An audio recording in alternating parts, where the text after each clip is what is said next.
You want to go back home to Isaac, your father's house. It says, yet therefore, wherefore hast thou stolen my gods? It says, why did you steal my gods? Now, Laban, if he learned something about Jacob in 20 years, he should have known that Jacob serves a God that can't be stolen, amen? Why would, of all people, to accuse of stealing your images, your figurines, your carved idols, why would you accuse Jacob? This is just an excuse to pursue after Jacob, to try to put a stop to it, to persuade him to come back under forceful means. Now, Laban didn't pursue after Jacob by himself. He's got a force of men with him, and his intentions were to forcibly overpower Jacob and take all the cattle and take his daughters back with him and probably do Jacob harm or at least send Jacob on his way empty-handed. But God appeared in a dream the night before to Laban. And God told Laban, don't even speak to Jacob, but he does it anyway. He disobeys God. And listen, you would think if God would appear to someone in a dream that they'd get their hearts right, amen? If God came to you in a dream, I think you would stop worrying about those idols, those carved images, those what you would call gods, and get your heart right with the one true God, amen? But he doesn't do that. Because when it boils down to Laban's God is money, material wealth, the love of money, amen? The love of money is the root of all evil. That verse wasn't written yet, but it's still very prominent. It's a New Testament verse, but boy, it applies right here. The love of money, that's Laban's God. And nothing wrong with money, nothing wrong with money. But the love of it, you put money before the one true God, you're going to have problems. You're going to have issues. And we see Laban's issues here. It's greed. And his intentions is to do Jacob harm and take all that cattle back with him. And even take Jacob's 2 wives and 2 concubines back also. But in verse 30 says, he accused him, wherefore hast thou stolen my gods? You know, if I had a God that could be stolen, that's not much of a God, is it? Our God is omnipotent. He's all-powerful. He's the creator of the heavens and the earth. And but Laban's gods, they're made out of wood probably, and the truth is Laban's God is money or material wealth. Verse 31, it says, and Jacob answered and said to Laban, because I was afraid, for I said, peradventure thou wouldest take by force thy daughters from me. So we see that Laban had evil intentions in his heart to do Jacob harm, and Jacob knew it. They had a good working relationship in the beginning, even though Laban deceived Jacob time and time again. Said he changed his wages 10 times in 20 years. And Jacob was noticing that Laban's countenance towards him had changed, and that's why he took off without giving him a 2 weeks notice, amen. He served under him for 20 years, and used to, if you're going to leave a job, you'd give in 2 weeks notice, but I found today, like where I work at, we've had people do that, and they would dismiss them immediately. There was a time that if you was going to leave your employer, as a good testimony, you'd give them a 2 weeks notice, but they don't care for that anymore. I think they're, at least where I work at, I think they've had issues where people would slack off those 2 weeks or even do some harm to the company because they're not leaving on good intentions. But Jacob doesn't give Laban a 2 weeks notice because he knows how Laban, his temper is, and so he departs without even saying goodbye. And so Laban's using all this as an excuse to get back at Jacob. And Jacob understands that Laban's intentions was to do him harm if it wasn't for the fact that God appeared to Laban there in verse 24. Verse 24 says, "And God came to Laban the Syrian in a dream by night and said unto him, Take that thou speak not to Jacob, neither good or bad." And the reason he didn't even want him to speak to Jacob is because he's a deceiver. And he's deceived Jacob before with words. But verse 31, Jacob says he was afraid because he knew that Laban would try to take his daughters back by force. Verse 32 says, "With whomsoever thou findest thy gods, let him not live." So Jacob is unaware that it was Rachel that stole Laban's gods. Jacob's unaware that anybody took Laban's gods. He's hearing it for the first time right now. But he's given his wife the benefit of the doubt. He thought, well, maybe one of the boys, you know how kids are. Kids have sticky fingers sometimes. He's got 11 boys running around, ages from 6 to 12. Maybe one of them picked up the gods, but he doesn't think so, or maybe he's got some other servants or whatsoever. But whoever it is, Jacob says, let him not live. And he wouldn't have made this statement if he thought Rachel or Leah or somebody would have took his gods, Laban's gods. But he says, with whomsoever thou findest thy gods, let him not live. Before our brethren discern thou what is thine with me, and take it to thee. For Jacob knew not that Rachel had stolen them.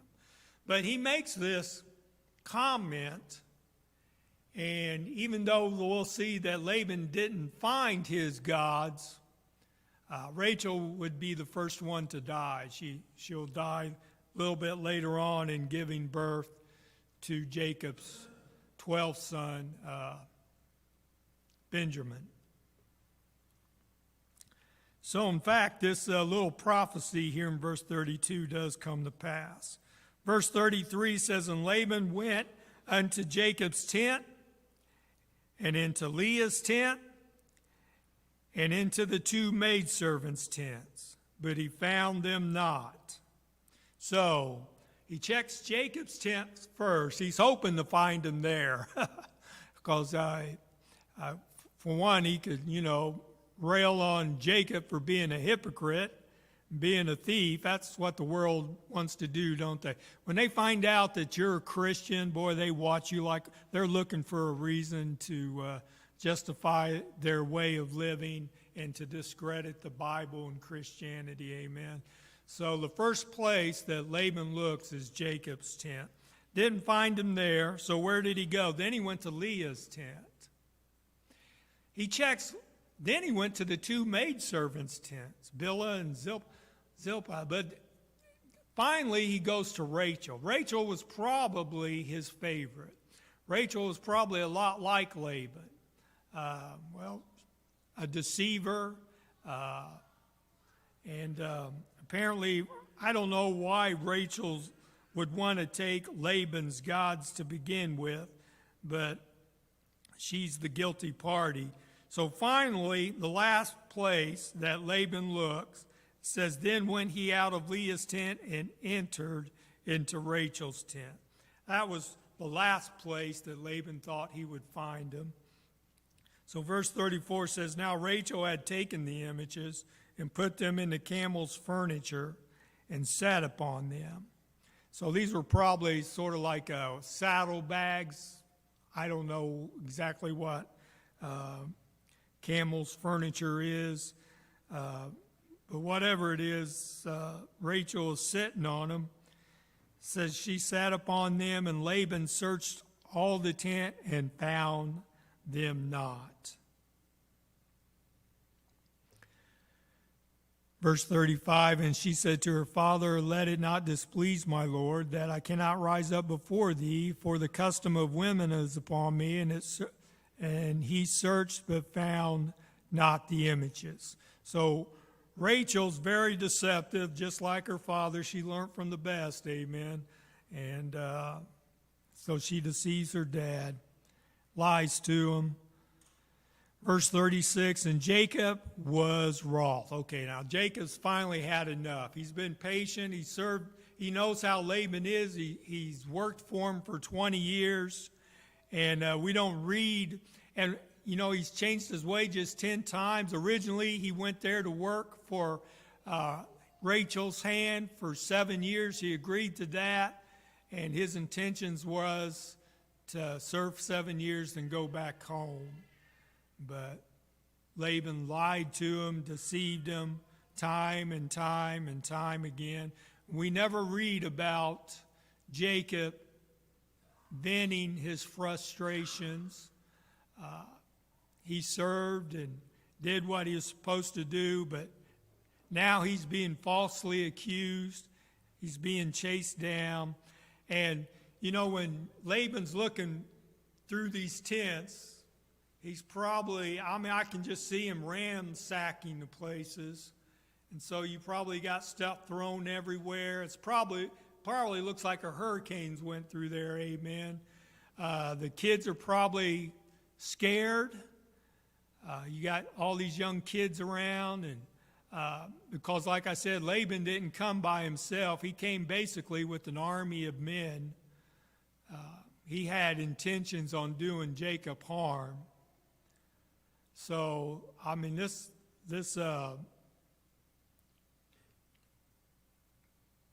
camp that Jacob has set up probably looks like it's been wrecked by a horrible storm of some kind as Laban finally went. So Jacob's had enough. Verse 36, it says, and Jacob was wroth and chode with Laban. And Jacob answered and said to Laban, what is my trespass?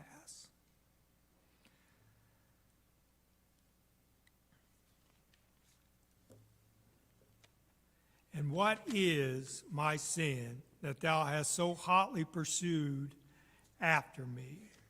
So Jacob's burning with anger. He's ready to, he's just had enough. He's fed up. And he's going to let Laban have a piece of his mind. He's been patient, but enough's enough. He's finally had his limit. Verse 37, it says, whereas thou hast searched all my stuff, what hast thou found of all thy household stuff? Set it here before my brethren and thy brethren. So Laban's not alone here. He's got all of his henchmen with him, that they may judge between us both.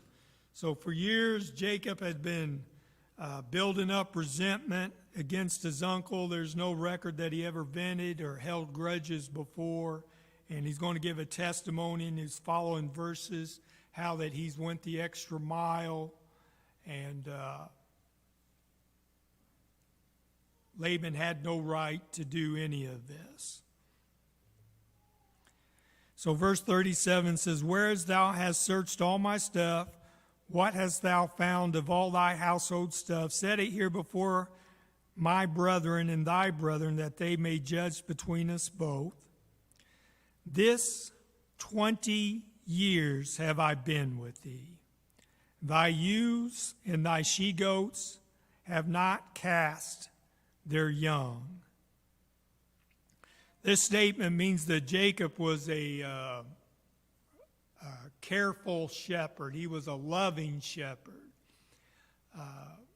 He was a good shepherd, meaning that Jacob would be present every time that a birth was about to take place. He made sure he was there to assist if needed, to make sure that the mother and the baby were okay when the lambs and the goats were given birth. He says, thy ewes and thy she-goats have not cast their young. He says, I was present for all the births. I assisted in the delivery if necessary. He says, and the rams of thy flock have I not eaten.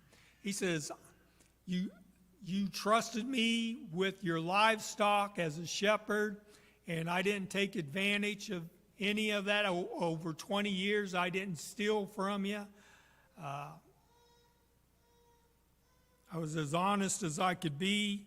Verse 39, he says, that which was torn a beast, I brought not unto thee, I bear the loss of it. Because when a baby lamb or goat or something got eaten by a wild animal, he said, I didn't bring the dead animal to you to show. He said, I replaced it with one out of my own flock.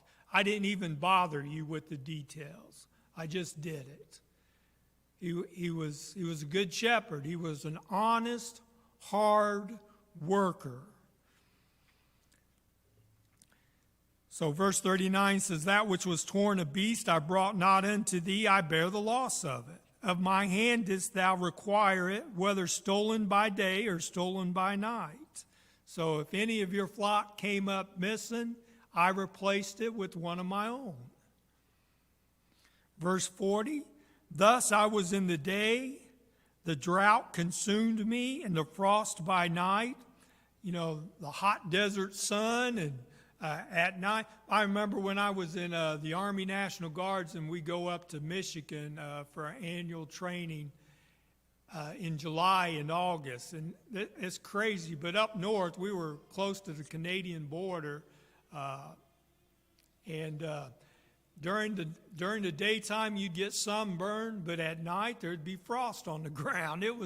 I'd never seen anything like it in Indiana. It was crazy. Of course, we bivouacked outdoors, so the temperatures were drastic, being hot and cold. And but Jacob experienced all that. Getting hot and sunburned during the day, but at night it'd get cold, and in the winter months it'd get cold. He says, I stayed outside, I did my duty as a shepherd and watched over your flock, and it didn't matter if it was raining or snowing or whatever it was. I did what I was supposed to do. I stood by my post and did my job. 30, thus was I in the day, the drought consumed me, and the frost by night, and my sleep departed from my eyes. Jacob was a dedicated, hard worker. He didn't sleep on the job necessary, and for 20 years, this is how he conducted himself. Verse 41, thus have I been 20 years in thy house. I served thee 14 years for thy 2 daughters, 6 years for thy cattle. Thou hast changed my wages 10 times. Now, not too many people would have put up with Laban, amen. Not for no 20 years, especially changing wages constantly every other year, cheating them and changing things up. Verse 32, except the God of my father, the God of Abraham, and the fear of Isaac had been with me, surely thou hast sent me away now empty. God has seen my affliction and the labor of my hands and rebuked thee yesterday night. So Jacob knew that God appeared unto Laban the night before, and of all things, Laban's still, it's Father's Day. Laban's not a very good example of what a father ought to be, amen. Even his own daughters recognize he wasn't a good father. Going back up there to verse 14, it said, and Rachel and Leah answered and said unto him, is there yet any portion or inheritance for us in our father's house?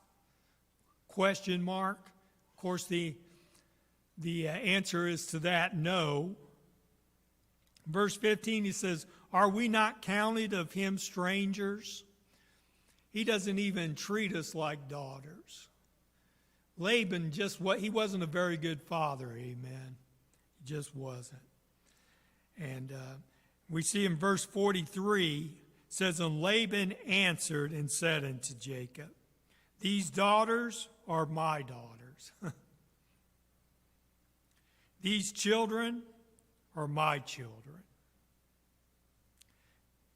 These cattle are my cattle. That's Jacob's intention. That's what Jacob is chasing, that's what Laban is chasing Jacob for.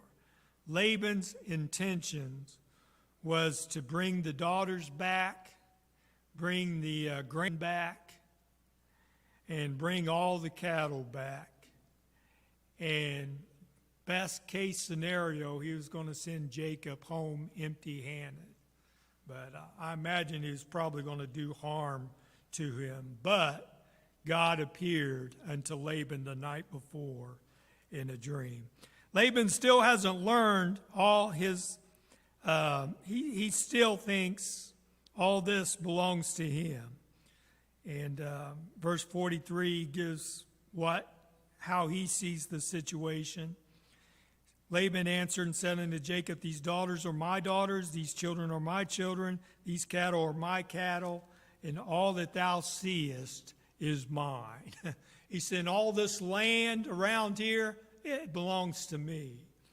And what can I do this day unto these my daughters, or unto their children which they have borne?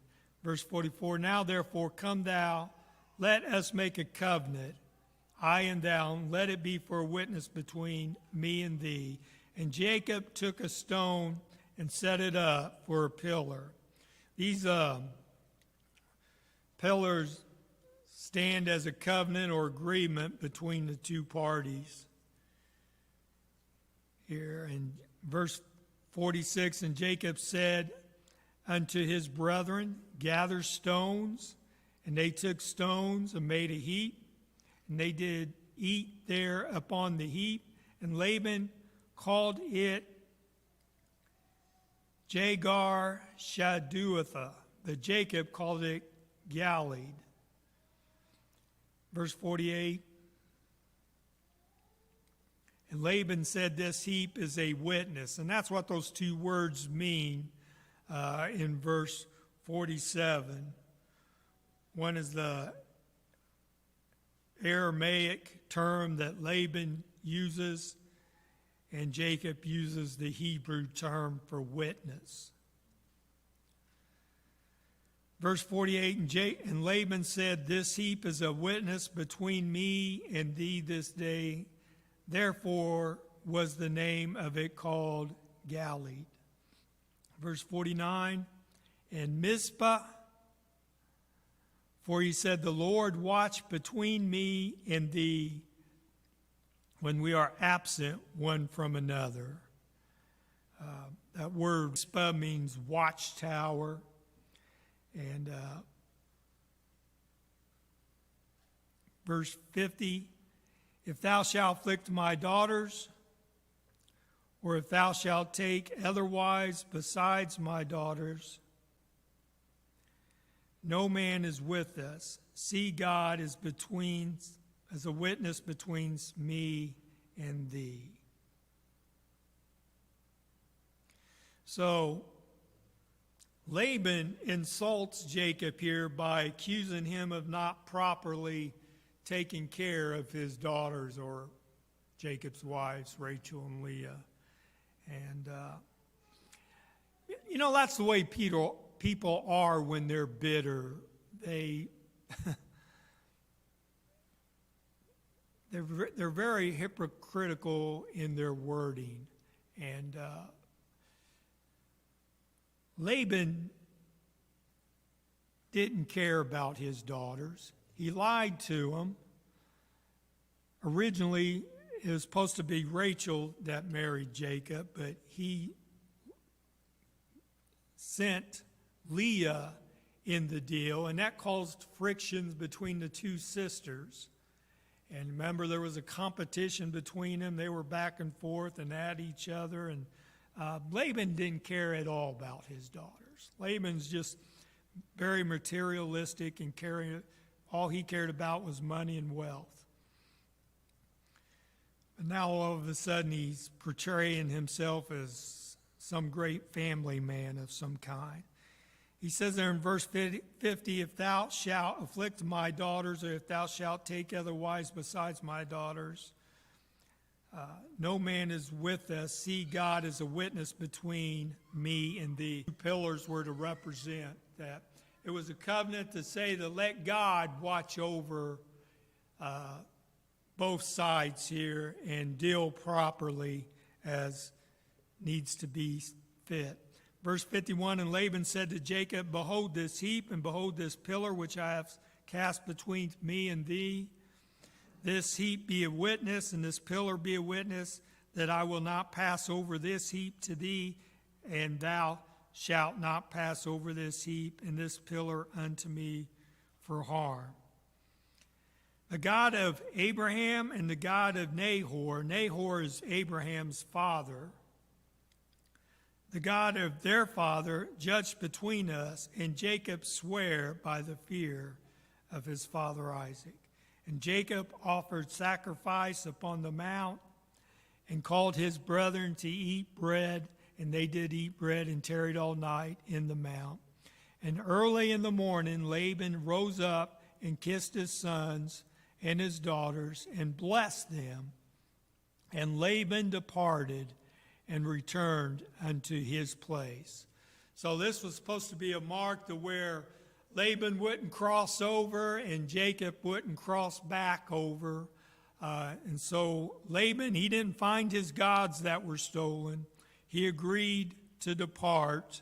And this is the last time that we hear about Laban. So Jacob is finally going back home. And after 20 years. Now, if you remember when he originally departed, look at Genesis chapter 27, and we'll stop here. Genesis chapter 27, look at verse 42. Genesis chapter 27, verse 42. It says, these words of Esau, her elder son, were told to Rebekah. That's Jacob's mom. And she sent and called Jacob, her younger son, and said unto him, behold, thy brother Esau is, as touching thee, doth comfort himself, purposing to kill thee. Remember, this is the original reason 20 years ago why Jacob left. Now, therefore, my son, obey my voice and arise, flee thou to Laban, my brother, to Haran, and tarry with him a few days until thy brother's fury turn away. Those few days turned into 20 years. Now, what does the Bible say? Don't make plans for tomorrow, amen. You just don't know what's in store for you tomorrow. Jacob thought he was just going to be gone a few days. Go down there, fetch a wife, come back home. But those few days turned into 20 years. All right. We'll stop there, and Lord willing, we'll pick up at chapter 32 next week. Any comments or questions? Yep. Gods from Laban for a couple of reasons, but either because they meant a lot to him and she wanted to hurt him, or because they were valuable, probably more likely, maybe they were gold or something, because she didn't get her inheritance. And they were not happy about that. Yeah, that's probably right. You're going to make your gods out of something. It's going to be out of something valuable, whether gold or some kind of valuable stone of some kind. for Laban. You know, if you think about it, right from the beginning, the very first thing, he didn't just wrong one person, he wronged three people. Yeah. I mean, he agreed that, you know, he worked 7 years for Rachel. That was the agreement. Well, what's he do? He takes Leah and gives him to Jacob unbeknown till the next morning he figured out this is Leah. So he really wronged three people. He wronged Rachel too, because Rachel knew that Jacob was working for her. So the whole thing was just right from the get-go. And that word searched actually means felt, like you were talking about. So those guys went in the tent and they touched everything in there, trying to find those guys. I imagine stuff was just flying. Yeah, it caused Rachel and Leah probably got along pretty decently beforehand, but because of that situation that Laban caused, it caused a rift between the sisters, a lot of jealousy, and yeah. That's what sin does. It doesn't just affect one person, it affects everybody around you. Sin does that. Just remember the sin of Ai, it affected the whole nation of Israel. But, amen.